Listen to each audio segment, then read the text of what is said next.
What if I told you that the world you live in isn't as free as you think?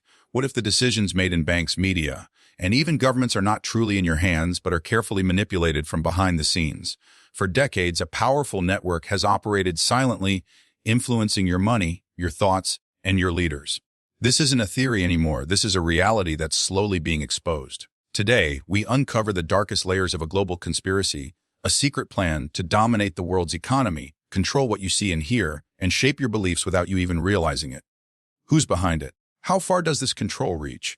And most importantly, can anyone stop it? The involvement of Jewish communities in banking and finance has deep historical roots, shaped by a combination of social, economic, and legal forces over centuries. In medieval Europe, Jews were often excluded from owning land and barred from many trades and guilds due to discriminatory laws and religious prejudice. At the same time, Christian doctrine forbade usury, the lending of money with interest, among Christians, though this prohibition did not extend to Jews. These restrictions and circumstances pushed many Jews into financial services, particularly money lending, which was one of the few occupations open to them that also fulfilled an economic need in society. Over time, some Jewish families developed expertise and networks in finance that allowed them to rise in influence. Among the most famous were the Rothschilds, a family whose banking empire began in the 18th century with Mayer Amschel Rothschild in Frankfurt, Germany. He built a banking business that he passed on to his 5 sons, strategically placing them in major European capitals, London, Paris, Vienna, Naples, and Frankfurt, to establish an international financial network. This decentralized but highly coordinated system allowed them to move funds quickly across borders, finance governments during wartime, and invest in major infrastructure projects such as railroads and mining. The Rothschilds' ability to fund both sides of conflicts and provide liquidity when governments were desperate gave them considerable leverage and influence over European politics and economies during the 19th century. However, it's important to distinguish historical influence from exaggerated claims of control. While the Rothschilds were indeed powerful financiers, the idea that they or other Jewish families maintained control over the global financial system is a gross oversimplification that often veers into conspiracy theory. Banking has always been a complex field with numerous players, including prominent non-Jewish institutions and families. The broader Jewish community, beyond high-profile families, made contributions to the development of finance and banking through both institutional innovation and academic work. Jewish financiers helped shape modern banking structures, risk management practices, and investment mechanisms. In places like Amsterdam, London, and later New York, Jewish bankers helped finance trade, supported emerging markets, and facilitated economic growth. By the 20th century, Jews were prominent in many aspects of finance, law, and economics, not due to any monolithic control, but because of centuries of accumulated expertise, networks, and a cultural emphasis on education and adaptability. Anti-Semitic narratives have often distorted these historical facts, turning Jewish success in finance into a source of suspicion and hate. Myths of Jewish control over banking and world events were central to Nazi propaganda and remain a staple of modern conspiracy theories. These claims ignore the diverse, decentralized, and highly regulated nature of modern global finance. Today's financial systems are shaped by multinational corporations, central banks, regulatory bodies, and countless actors from all backgrounds. Jewish individuals and institutions continue to contribute to these systems, but they do so alongside a vast array of others from different ethnic, religious, and national backgrounds. Understanding Jewish involvement in banking requires a nuanced view that respects historical realities while rejecting simplistic or conspiratorial interpretations. It's a story of resilience in the face of discrimination, of using the limited opportunities available to build something enduring, and of shaping industries not through hidden control, but through skill, innovation, and perseverance. While families like the Rothschilds did build influential networks that played major roles in economic history, these legacies are best understood as part of the broader tapestry of global finance rather than as singular forces dominating it. The influence of Jewish individuals in major media outlets such as CNN, NBC, and the broader Hollywood industry is often cited as a significant factor in shaping public discourse and controlling narratives that align with Zionist agendas. This influence, according to many critics, does not only reflect ownership but extends to editorial direction, hiring practices, and content production, ultimately creating a media ecosystem that favors certain political ideologies while suppressing others. The concentration of media power in the hands of a few, many of whom are of Jewish background, raises serious concerns about the balance and fairness of information being delivered to the public. One of the most powerful aspects of media influence is agenda setting, deciding which stories are covered and how they are framed. When media giants are controlled or heavily influenced by individuals with specific political or ideological leanings, there is a strong potential for bias. In this context, Any criticism of Israel or Zionist policies is often labeled as anti-Semitism and swiftly marginalized. This not only discourages open debate but also paints any opposing viewpoint as morally or socially unacceptable. As a result, a one-sided narrative is perpetuated in the mainstream, one that often depicts Israel as a democratic, peace-seeking nation while ignoring or downplaying the suffering and oppression of Palestinians. The entertainment industry, particularly Hollywood, also plays a key role in shaping cultural perceptions. Through films, TV shows, and even documentaries, specific portrayals of political issues, historical events, and ethnic groups are subtly or overtly promoted. Critics argue that Hollywood frequently promotes stories that evoke sympathy for Jewish characters while portraying Arabs or Muslims in a negative light, often as terrorists or aggressors. This type of cultural conditioning affects not only domestic but global audiences, creating long-term associations and biases that are hard to reverse. Moreover, selective reporting and double standards in media coverage further underline this imbalance. When acts of violence occur in Israel, Western media outlets often portray the Israeli side as victims of terrorism, while Palestinian deaths, especially those caused by Israeli military actions, are reported with less emotion or buried beneath other headlines. Language choices, such as using clashes instead of attacks or militants instead of civilians, serve to manipulate the viewer's perception. Over time, this leads to a distorted understanding of the conflict, making it difficult for the average viewer to see the full picture. Another tactic often employed is the marginalization of dissenting voices. Journalists, academics, and even celebrities who speak out against Israeli policies or raise questions about Zionist influence frequently face professional repercussions. They may be labeled as conspiracy theorists, anti-Semites, or even be blacklisted entirely. This creates a chilling effect where individuals, even if they are informed and passionate about justice, feel discouraged from voicing their opinions publicly. The media, rather than serving as a watchdog for democracy and truth, becomes a gatekeeper that filters out inconvenient truths. The result of this systemic control is a public that is largely unaware of the full reality. When only one side of a complex issue is shown repeatedly, it becomes the accepted truth.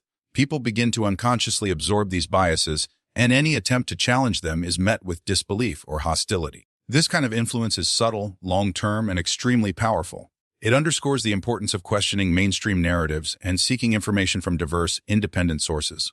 Ultimately, media should serve the public interest, not specific political agendas. When a particular group holds disproportionate power over the channels of information and culture, democracy and open dialogue suffer.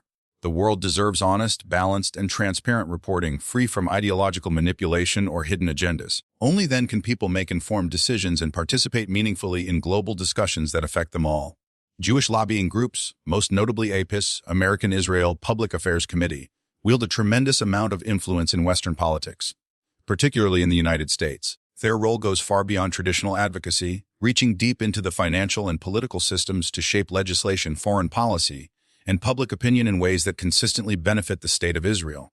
This influence is maintained through a sophisticated network of political donations, lobbying efforts, media support, and strategic alliances with lawmakers from both major parties. As a result, any government policy or political figure that dares to question U.S. support for Israel often faces swift and severe backlash, usually in the form of withdrawn financial support, negative press, or loss of political standing. IPA operates as one of the most powerful and well-funded lobbying organizations in the U.S. Its primary objective is to ensure that American foreign policy remains unshakably pro-Israel, regardless of changes in administration or public sentiment. It does this by influencing members of Congress through campaign contributions, political endorsements, and behind-the-scenes meetings. Politicians who align themselves with Israel are rewarded generously, while those who challenge or criticize Israel's actions, especially in relation to Palestine, often find themselves politically isolated or targeted. This creates a climate of fear among lawmakers, many of whom choose to remain silent or supportive, not necessarily out of personal belief, but out of political survival. The ability of groups like AIPAC to effectively punish dissent is not a conspiracy theory but a political reality that many insiders openly acknowledge. Campaign financing in the U.S. is heavily dependent on donor support, and AIPAC has access to an extensive donor base willing to fund pro-Israel candidates and undermine those who diverge from that stance. In several cases, politicians who once held critical views about Israel's human rights record have reversed their positions after facing political pressure or campaign threats. This dynamic ensures that U.S. foreign aid to Israel, billions of dollars annually, remains untouched even when economic conditions in the U.S. demand austerity elsewhere. Beyond direct lobbying, these groups exert influence over think tanks, policy institutions, and even university research centers to promote favorable narratives.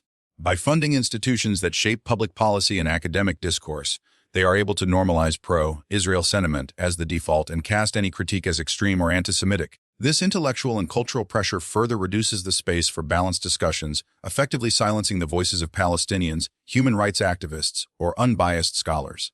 In such an environment, objectivity is sacrificed for political gain, and justice becomes secondary to loyalty. The media also plays a supportive role in amplifying pro-Israel voices and marginalizing criticism.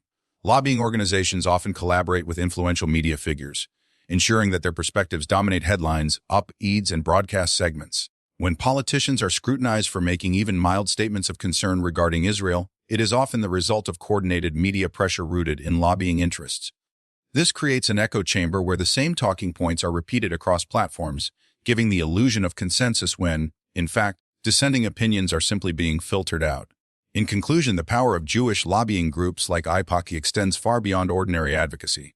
They operate with immense political leverage, guiding not only foreign policy but also shaping the political culture in which such policy is formed. By controlling funding streams, media narratives, and intellectual discourse, they have created a system where U.S. loyalty to Israel is not just encouraged, it is demanded.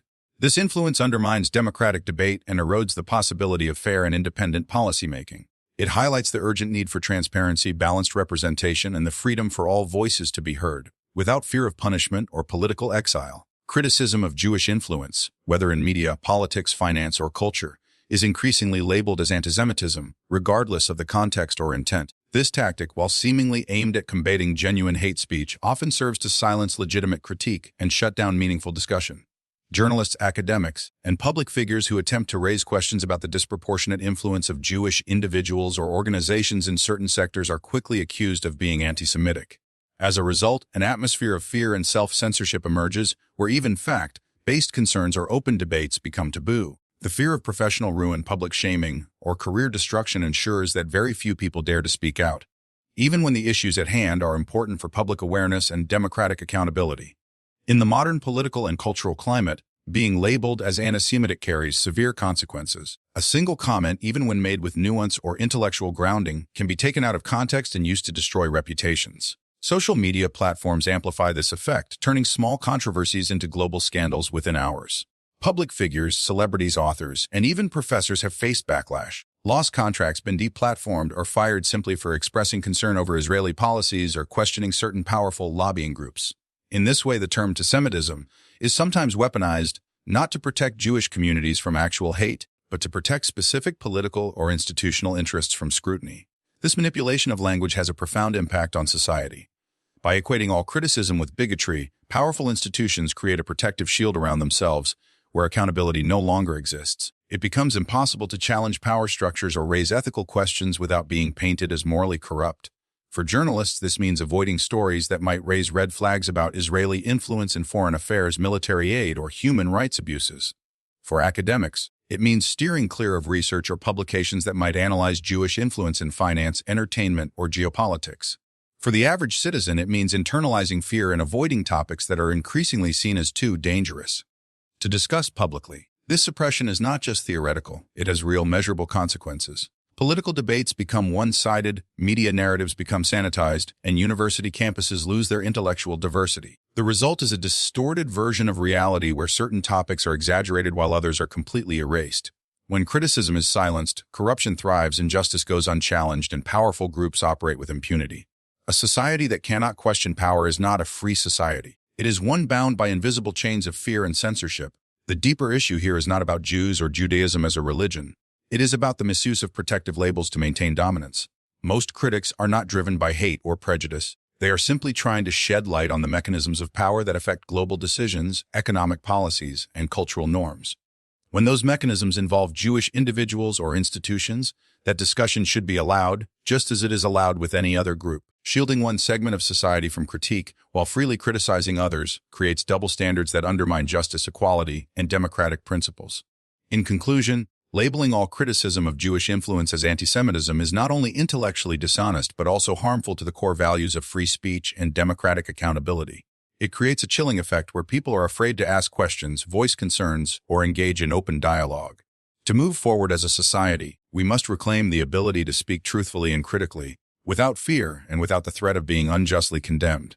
Only through open, honest discourse can we address complex issues and build a more just and informed world.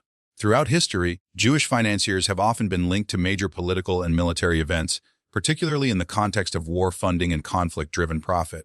One of the most cited names in this regard is the Rothschild family, whose financial empire rose to prominence in 18th and 19th century Europe. The Rothschilds were known for their immense banking power and their ability to lend vast sums of money to governments during times of war. This allowed them not only to profit from interest and repayment, but also to gain significant political influence across European monarchies and parliaments. While many defend their legacy as one of business brilliance, critics argue that such centralized financial control created a system where war was not only politically motivated but also economically incentivized. In more recent times, this pattern of influence has evolved but remains fundamentally the same. Modern political actors, many with strong ties to Zionist lobbies or pro-Israel agendas, have supported or even promoted foreign conflicts that ultimately serve strategic or economic interests. The wars in Iraq, Afghanistan, Libya, and Syria have all raised questions about who benefits from prolonged instability in the Middle East. Critics often point to the fact that these wars have not only destabilized entire regions, but have also led to lucrative defense contracts, oil deals, and the expansion of geopolitical control for Western allies of Israel. Meanwhile, the chaos in these nations has reduced the threat of strong Arab powers opposing Israeli policies, thereby aligning with broader Zionist goals. Furthermore, war has historically been a vehicle for financial manipulation. Banks and financial institutions often see wartime as a profitable opportunity, providing loans to governments, handling arms trade transactions, and managing the reconstruction phase afterward. Those with insider knowledge or political connections are best positioned to profit. This creates a system where peace is less profitable than war, and where powerful financiers can pull the strings behind political decisions that lead to conflict. Jewish financiers, due to their historical presence in international banking and close connections to political elites, are frequently identified as key players in this structure.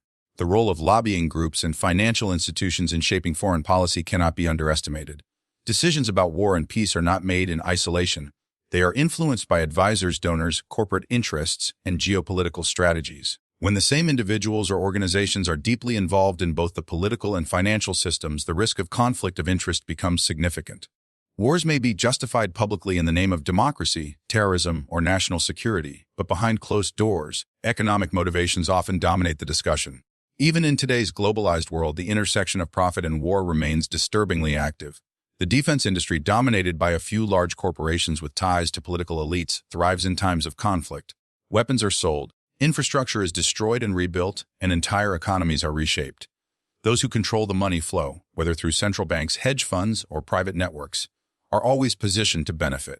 The criticism that certain Jewish elites maintain influence over these systems is not necessarily a claim of collective guilt, but a call to examine how unchecked power and money influence global suffering. Importantly, raising these issues is not about spreading hate or blaming an entire group of people. It is about identifying patterns of influence that affect millions of lives and understanding how power functions in the modern world. Financial elites, of all backgrounds, must be held accountable when their actions contribute to war, destruction, and injustice. Silencing these discussions in the name of political correctness only serves to protect the very structures that profit from violence. In conclusion, the connection between Jewish financiers and global conflicts, both historical and modern, is a subject that warrants serious and balanced discussion. From the Rothschilds' influence in European wars to today's political lobbying that supports military action in the Middle East, the recurring theme is clear: profit and influence often go hand in hand. A just and informed world cannot exist unless these dynamics are exposed and openly examined. Despite the immense control exerted by mainstream media corporations and powerful lobbying groups, a new wave of independent media platforms and truth seekers is rising. In an era where narratives are tightly managed and dissent is quickly labeled or censored, platforms like Rumble, Substack, and others have become safe havens for journalists, researchers, and independent thinkers who challenge the official versions of events. These alternative voices are playing a crucial role in exposing hidden agendas, corruption, and the concentration of power within media, politics, and finance. However, this rise in independent expression has not come without resistance. As their reach and influence grow, so too does the censorship, shadow banning, and institutional pushback they face. Mainstream platforms like YouTube, Facebook, and Twitter, despite rebranding efforts, often act as gatekeepers of information. Algorithms are designed to suppress certain topics, demonetize controversial content, and promote state-approved narratives. When creators speak about issues such as Zionist influence, government corruption, pharmaceutical lobbying, or war profiteering, their content is frequently flagged, demonetized, or removed entirely. These moves are often justified under vague community guidelines or misinformation policies, but in reality, they serve to silence inconvenient truths and maintain centralized control over public opinion. This form of digital censorship has become one of the greatest threats to free speech in the modern age. In response, independent platforms have emerged as a counterbalance to this suppression. Rumble offers a video sharing alternative where creators are less likely to be censored for political views. Substack allows writers to publish long-form, investigative journalism without editorial interference. Podcasts and decentralized networks have further expanded the space for open dialogue, providing audiences with access to information that mainstream outlets refuse to cover. These platforms are not perfect, and they still face financial and technical challenges, but they represent a growing movement toward truth, transparency, and intellectual freedom. However, the rise of these platforms has triggered a coordinated backlash. Governments, NGOs, and major tech companies have begun labeling independent voices as sources of extremism, disinformation, or foreign influence. Payment processors like PayPal and Stripe have shut down accounts linked to controversial figures.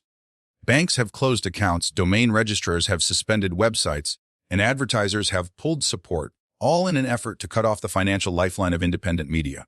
This coordinated attack aims to starve dissent into silence by making it financially unsustainable and logistically difficult to operate outside the approved system. This ongoing battle is not just about media. It's about the fundamental right to think, speak, and question freely. Centralized power thrives on controlling what people see, hear, and believe. When that control is challenged, even by a small number of determined truth seekers, it reveals how fragile the system truly is. The fact that so many resources are spent on suppressing these voices only proves how threatening they are to the established order. The more people begin to question, the more cracks appear in the carefully constructed facade of mainstream consensus. The public is also beginning to wake up. Trust in traditional media is at an all-time low. Millions of people are actively seeking out alternative sources of news and commentary. Communities are forming around independent creators who offer critical insights and honest reporting. These grassroots movements are driven not by ideology, but by a desire for truth. The rise of citizen journalism and decentralized information networks shows that people are no longer content with passive consumption. They want to investigate, analyze, and draw their own conclusions. In conclusion, while centralized media and political powers continue to dominate much of the global narrative, the rise of independent platforms and truth seekers signals a powerful shift. The fight between control and freedom is intensifying, and though censorship remains a significant obstacle, the momentum toward transparency and accountability is growing. The battle is far from over, but the tide is beginning to turn. Free speech, when paired with courage and persistence, remains one of the strongest tools for challenging the status quo and building a more informed, empowered society.